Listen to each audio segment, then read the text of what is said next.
Officer, आप इनकी बात पर यकीन मत करिए। मैं तो एक असली बिजनेसमैन हूँ जो एंटीक खरीदने आया था, लेकिन इन्होंने मुझे झूठा बता दिया। उसी समय एंटीक शॉप के ओनर्स अमरीश को पकड़ के ले आए। ऑफिसर, आप नक्श की बात पर यकीन मत कीजिए। एक बार लकी क्या हो गया, ऐसा लगता है कि वो बेगुनाह को भी अपराधी बना देगा। अपराधी सिर्फ एक है, अमरीश गज्जर। मिस जूली, क्या आपको लगता है कि आदमी झूठ बोल रहा है?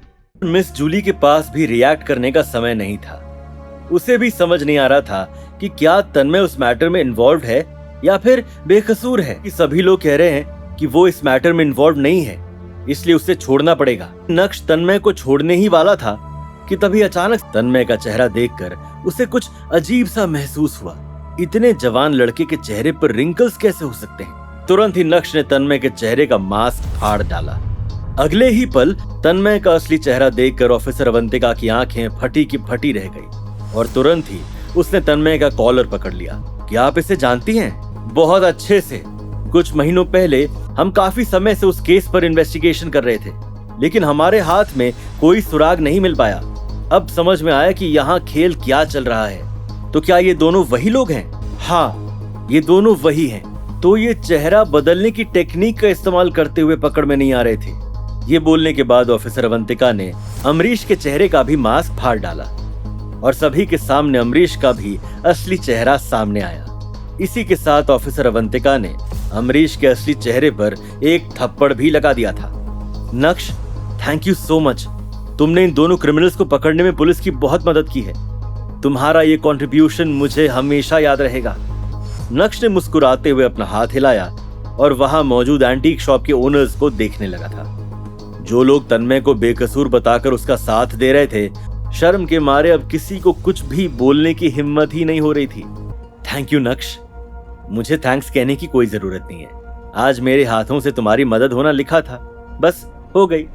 वैसे नक्श, जिस तरीके से तुमने आज सबके सामने उस जेड डायमंड के बारे में समझाया, उसे सुनकर मुझे ऐसा लगता है कि तुम्हें हीरे के बारे में पूरा नॉलेज है। क्या तुमने भी एंटीक अप्रेजर की पढ़ाई कर रखी है? कुछ समय पहले मेरी मुलाकात एक बूढ़े इंसान से हुई थी। उसने मुझे एंटीक्स की थोड़ी बहुत इन्फॉर्मेशन दी और वो आज बहुत काम आ रही है। कौन है वो बूढ़ा आदमी? क्या तुम उस आदमी को मेरे लिए ढूंढ सकते हो? I mean, वो रहते कहाँ हैं? क्या नाम है उनका? सॉरी मिस जूली, आपको ये जानकर अच्छा नहीं लगेगा, लेकिन बहुत समय से मैं उस बूढ़े आदमी से नहीं मिल पाया हूँ और मुझे ये भी नहीं पता है कि वो कहाँ रहते हैं। नक्श, क्या तुम मेरे लिए एक फेवर कर सकते हो? जी बताइए। क्या तुम देसाई एंटीक एम्पोरियम ज्वाइन करना चाहोगे? तुम्हें यहाँ हर रोज आने की जरूरत नहीं है, लेकिन अगर मुझे कभी तुम्हारी मदद की जरूरत पड़ी तो तुम्हें आना होगा। इसके लिए मैं तुम्हें महीने की 1 लाख सैलरी दे सकती हूँ। क्या तुम्हारे लिए सही है? मुझे रोज काम पर भी नहीं आना है और उसके लिए 1 लाख महीना भी मिलेगा। भला ऐसे ऑफर को कोई कैसे ठुकरा सकता है? नक्श ने तुरंत ही मिस जूली के ऑफर को एक्सेप्ट कर लिया था। उसने मिस जूली को गुड बाय कहा। उस रात नक्श अपने स्टार विला लौटा, जो उसने कुछ दिन पहले ही खरीदा था। अगली सुबह जैसे ही नक्श ऑफिस पहुंचा, वैसे ही सेक्रेटरी नंदिता रिपोर्ट देने के लिए उसके कैबिन में आई।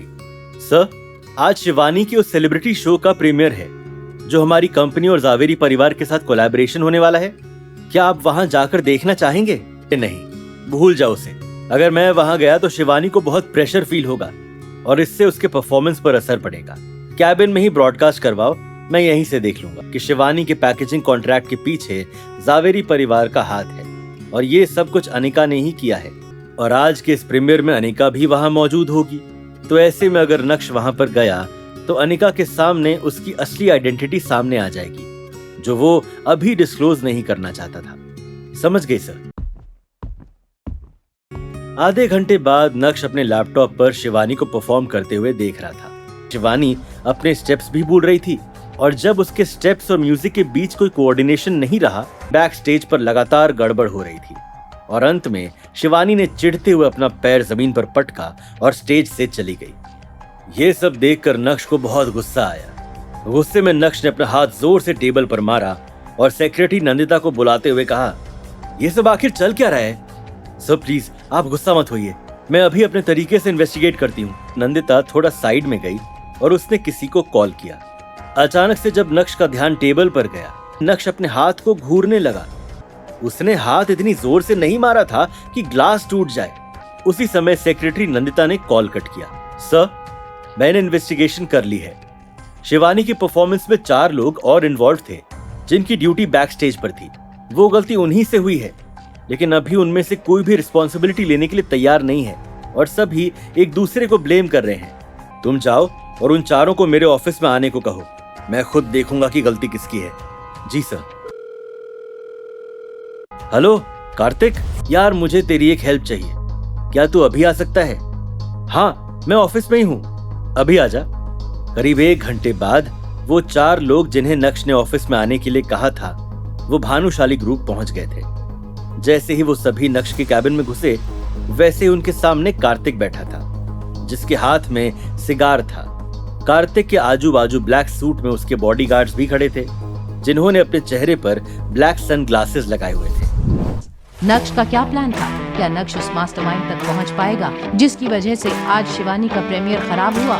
कौन होगा वो इंसान और उस इंसान से नक्श कैसे निपटेगा? इस नुकसान की भरपाई अब जावेरी खानदान कैसे करेगा? क्या सारा इल्जाम अनिका पर आने वाला था? ये जानने के लिए देखिए अगला एपिसोड सिर्फ पॉकेट एफएम के YouTube चैनल पर, और इंस्टा एम्पायर के सारे एपिसोड सुनने के लिए डिस्क्रिप्शन में दी गई लिंक से डाउनलोड कीजिए पॉकेट एफएम।